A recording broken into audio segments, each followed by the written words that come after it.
부동산도 여러 가지 투자 방법이나 종목이 있습니다.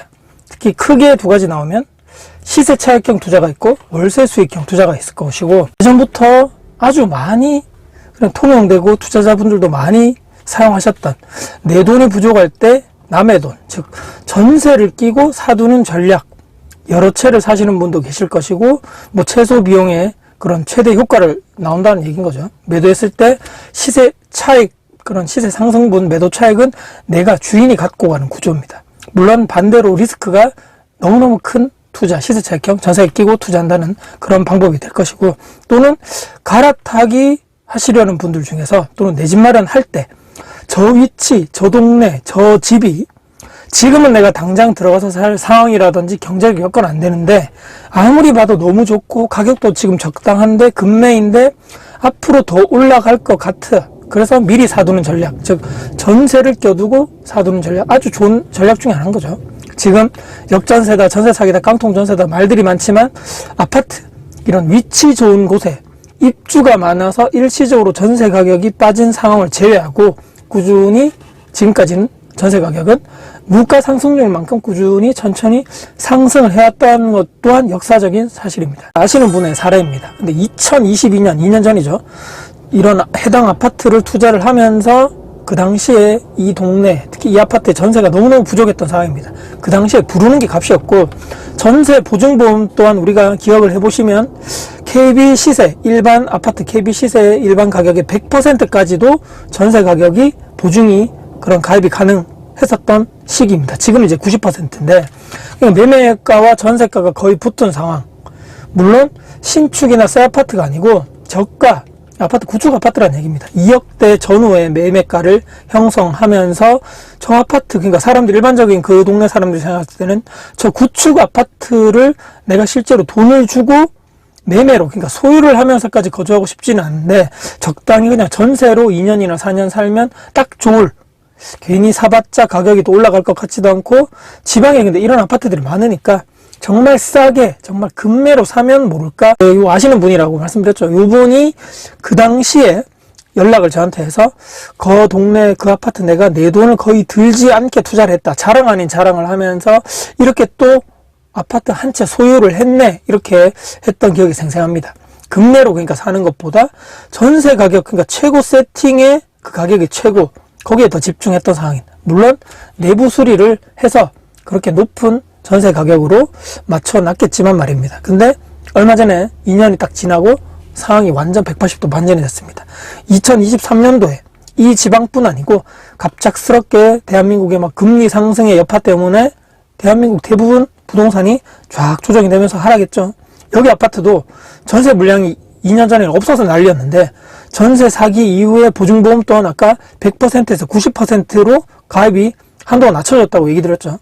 그 2024년 올해 하반기부터 또 신축 입주가 이 동네가, 이 지역이 스타트가 촉촉촉 되면서 2년 전에 신축이 없어서 구축도 인기가 많았는데 이제는 여기를 팔고 가려는 사람들, 또 기존에 있는 이 아파트, 구축 아파트 전세 사는 사람들 중에서 신축 입주도 이제 많아져서, 신축 입주장 때 어떻습니까? 보통 전세 가격이 많이 떨어지죠. 물량이 워낙 많다 보니까.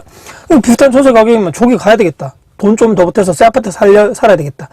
갑자기 몇 달 새에 이사 나가겠다, 또 집주인분들 팔고 나가겠다, 여기저기 잔금 치고 나 새 아파트 요거 팔고 나 구축 팔고 나 저 새 아파트 잔금 치겠다라고 하면서 러시가 막 벌어지고 있는 상황이다라고 얘기하더라고요.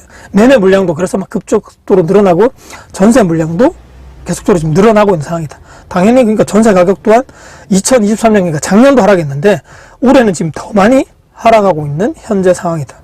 걱정이 돼서 전화 온 거죠. 그래서 어떻게 해야 되냐. 그래서 제가, 아니, 그 지방까지 자세하게 제가 알지는 못하겠고, 역전세가 그렇게 될 만큼 자금 여력이 되냐. 그러니까 돌려줄 돈이 있냐 말인 거죠. 그래서 기존 세입자도 이분이 한테 연락이 와서 이사 나간다고 통보가 왔다 그러고, 여력이 안 되면 저는 매도하는 것이 낫지 않겠는가. 그리고 샀을 때, 아까 말씀드린 것 중요한 부분이 전세 가격 최고가 세팅이 저는 문제가 아니고, 그분이 지방 같은 경우는 어떻습니까? 사이클이 정말 빠르고 또는 신축이나 이런 물량이 엄청나게 민감하게 반응하는 지방 지역이 많습니다.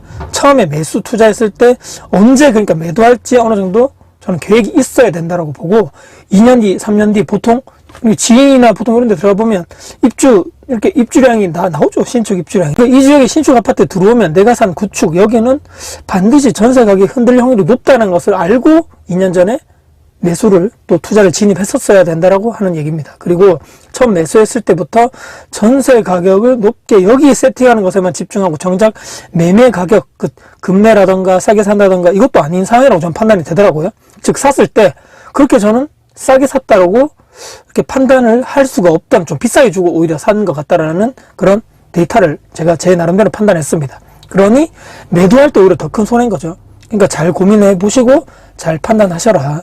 의외로 근데 정말 놀라지 마십시오. 상담을 우리가 하다 보면 정말 이런 분들 많습니다.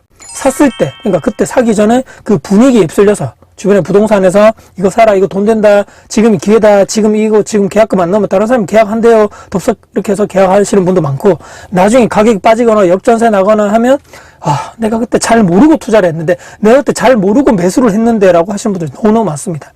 2년 뒤, 3년 뒤 공급까지는 체크하지 못했다, 여유 자금을 생각해 놓지 못했다, 이렇게까지 빠질지 몰랐다 하는데, 저도 그런 가격적인 것은 뭐 신이 아니기 때문에 우리가 예측할 수 없는 건데, 올인해서 이것저것 다 끌어모아서 현금 탈탈 털어서 매수를 했다, 여유 자금이 그러니까 없는 경우가 많은 거죠.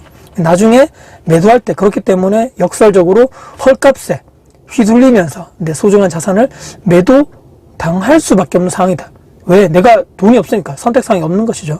지방에 투자하시려는 분들, 특히 매전 갭이라 그러죠. 매매 전세 차이가 적다고 해서, 또는 전세 최고가를 세팅을 해야 되겠다, 나 받아야 되겠다라고 여기 집중하기보다는 정말 싸게 급매 가격으로 내가 매수하는 게 맞나 지금? 그리고 나중에 팔 때 내 물건을 받아줄 사람이 있나? 그런 수요가 많은 위치에 있는 아파트인가? 추후에 그리고 신축 입주가 많아질 때 전세나 매매 가격이 흔들려도 내가 감당할 수 있나? 하나하나 잘 파악하고 체크하셔서 실패할 확률이 적은 부동산 투자 가격 또는 투자 그런 시기, 사이클을 우리가 잘 판단을 해보자라는 그런 진심 어린 말씀 드리면서 영상을 마무리하겠습니다. 오늘 영상 여러분께 도움이 되셨다면 구독, 좋아요, 알람 설정, 댓글 주시고요. 제 영상 주변 분들께 공유될 가치가 있다고 생각하신다면 널리 공유 부탁드렸습니다. 여러분들 진심으로 응원하겠습니다. 화이팅입니다.